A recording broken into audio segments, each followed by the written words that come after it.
Keep living the adventure. Axis of Awesome. What is up, adventurers? Welcome to another Basic Builds. Today we are going to be venturing off into new territory by reconstructing a figure from the G.I. Joe Collector Club that I do not own, and that is the club exclusive Backyard Patrol Stealth Infiltration set, as you see here in the picture. We're going to try to build it today. Now, this will be a really quick basic build, I think. We'll talk about it when we come back, but before we get going, let's talk about what we're going to use as far as the figure. So this is a timeless collection figure, which is basically what Hasbro, the Collector Club, used for a lot of their club exclusive figures. And we have this one here that I've had for a long time. I bought it originally to throw in a Green Beret outfit, so I decided to pull him out of that outfit and use him for this basic builds. The thing about these old timeless collection figures from the 90s, late 90s, early 2000s, is a lot of them are starting to crack. And this one is cracking here at the thigh. So we're going to actually fix him as part of this basic builds. The elastic has gone bad in two, so we'll restring him. And obviously we will flock him to make him look like the blonde Backyard Patrol adventurer that came with that set. So that's what we're going to do. So stay tuned. We'll move through this cool basic build. All right, gang, welcome back. Let's adjust the camera here on this. Sorry. Got a lot of stuff going on right now. So let's talk about this body for this figure. Of course, I told you he's cracked here. The elastic's toast. So let's go ahead and disconnect him. So I'll just take a razor knife here and I'll just cut him open. So there we go. Try to save all the components from this restring, or from the stringing of these, because I think it's pretty important to do that, because you can always use these at a later date. See if we can get this guy disconnected here.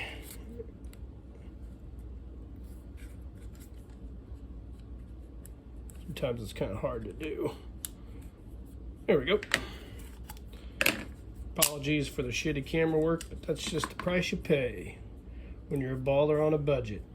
So we got the head. Obviously, we're going to flock this in a blonde color. I'm not even going to bother taking it off the neck post, because these new style neck posts that Hasbro made are really a pain in the ass to get heads off of, even when you heat them up a lot. We'll just leave it on there. It'll be easy to flock like that. We're going to flock him in a blonde, I think. I know they came in a brown hair or a blonde flock, but I think we're going to go with a blonde here. The rest of the body parts are in good shape. You know, you'll see some of these timeless collection figures get cracks in a lot of these areas. It's probably a substandard practice or material practice that they had, or substandard materials that they used over in China, which is not shocking because it is China. No offense to the Chinese people, but your shit kind of sucks. So the legs. This leg's in really good shape. We don't have to worry about messing with it.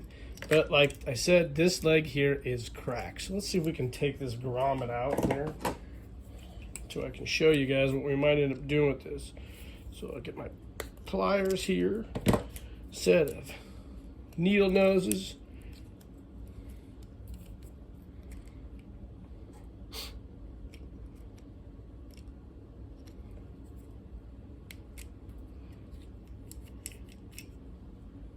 Discard that. Okay, so this thing's cracked. So what you can see here, you can see here the crack kind of runs all the way down the thigh. Like this, there's a seam here where the crack basically runs all the way down. And what I'm going to do, I think, is do a little plastic welding in a sense.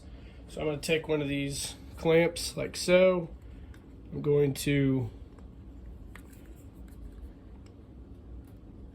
clamp this thigh together to close that crack up, and then we'll take a staple, and then we'll just set it in there, and we'll take a soldering iron, and we'll melt that staple down to the thigh to seal that crack shut and to give it some strength along that seam, because that seam will creep. So the crack's already propagating down through the plastic. See, I'm actually talking like I know what the fuck I'm doing here. I do know about crack propagation because I deal with it a lot in my job. But anyways, so the crack will propagate all the way down, and eventually this thigh will be toast. But I think if we can take that piece of that staple and put it in there and weld it or melt it down in that portion there, we'll be able to keep that crack from propagating any further, and we'll probably give it strength and give it a little bit of life.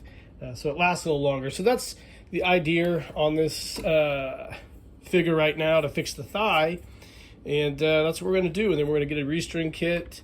I think I already have one, maybe. I do. Got a restring kit from Cotswold, and we'll get it assembled. And that figure, after we get the head flock, the figure will be done. Then we can talk about how we're going to gear this guy up to make him look almost exactly like that Stealth Infiltration figure. Stay tuned. All right, gang, welcome back. So let's talk about this aforementioned Stealth Infiltration set we did in the intro. You can see I've got the body all taken apart, getting the head all ready to flock. I went ahead and repaired the body. What I did was I had that crack there. I just took a soldering gun and melted staples. I put a clamp here like so to hold the crack together, and then I just melted staples in there. Now it doesn't look great because it's one of the first times I've tried to do this, but I will perfect this at some other time. Today it wasn't really my best day. I kind of melted that portion there a little bit, but you'll never ever see it. Sometimes that kind of shit happens. So the Stealth Infiltration set from the Collector Club combined two different G.I. Joe sets. One was the Urban Adventure set from the G.I. Joe Collector Club. You can see there in the picture. And the other was a Delta Force operative or Delta Force soldier set from the G.I. Joe Classic Collection, as you see in the other picture there. Mr. Jerry Gonzalez, great friend of the channel. Known Jerry for a long time. He's been a contributor to the G.I. Joe Collector Club. He's the one that kind of prompted me into making this set. And Jerry sent me this gear here with a list of parts that I need to complete this figure. So what we need now is we need a G.I. Joe dog tag, which I do have. We need a set of black boots I'll get from Cotswold. And then I need to get a clip for this MP5. I believe I have it upstairs in all my Classic Collection stuff. And that should be it. We'll double check to see if there's any more stuff we need. And then we'll get to work on putting this guy together. So we got to do the head next, which we'll talk about. And then we can come back and try to have everything in one big grouping here, and we can put this guy together. So stay tuned. Okay, gang, welcome back. So let's talk about flocking this head. So this is one of those Timeless Collection heads.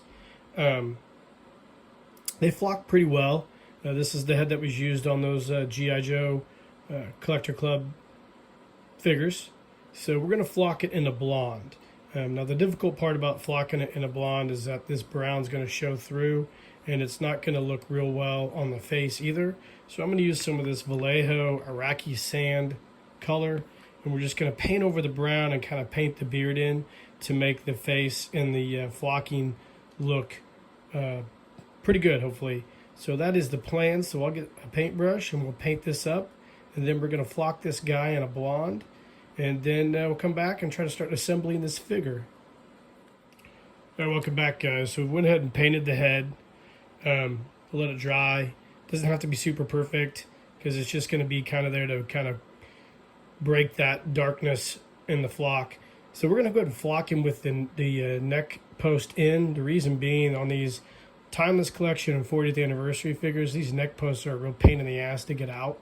So I prefer to just leave them in and flock them with the neck post in. So that's what we're going to do. So stay tuned. All right, gang, welcome back. We got a lot going on here on the workbench, of course, but here is our Stealth Infiltration figure, all assembled, ready to go. I restrung him. Here's the flocking job I did on him. I think it turned out pretty well. I couldn't ask, I don't think, for a better flock, for me at least, and I think he's ready. So, of course, we've got that repaired thigh. We had that crack we sealed up. We did a bang-up job with those melted staples and plastic welding, and the next thing to do is to get the suit. I think I've got everything I need. I was going to order some stuff from Cotswold, but I actually went and looked back through all my stuff. I have a lot of shit, and I found a holster. I found some Collector Club boots. Again, holster with a revolver, I think from the Collector Club.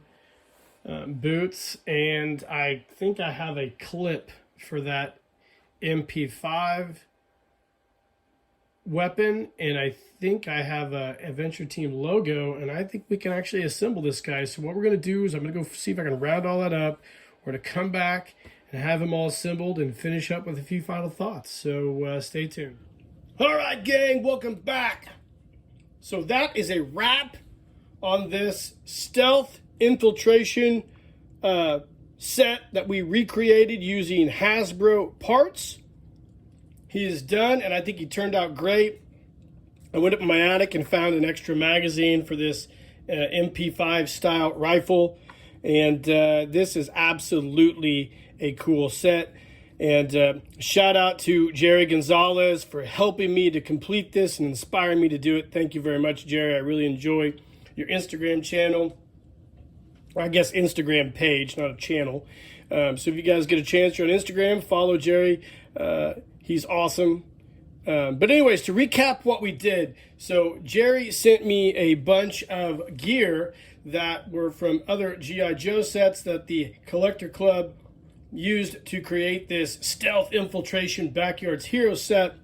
And that involved the fatigues from the Urban Adventures add-on set. It was a subscription figure. If you were looking for it, I have a review of it on my channel. And the Delta Force Troopers vest, harness, rope, grappling hook, and MP5 style weapon. The figure also featured a holster and also an Adventure Team dog tag, which I didn't put on there. I have a ton of those. I can throw it on him anytime. And I added the Adventure Team decal, and of course I have some Hasbro boots on this guy. Now, I used a Timeless Collection figure. I had to repair him, and I flocked the head. He was brown haired. I had to paint the hair to give the blonde look to him and then flock over it. And I think it turned out absolutely fantastic, guys. Let me know in the comments what you think of this figure if you own it. It's a pretty pricey figure to buy out in the wild. So that's why we make one that looks almost just like it, and I have no problem doing that. Guys, like and subscribe to the page. Hit that notification icon.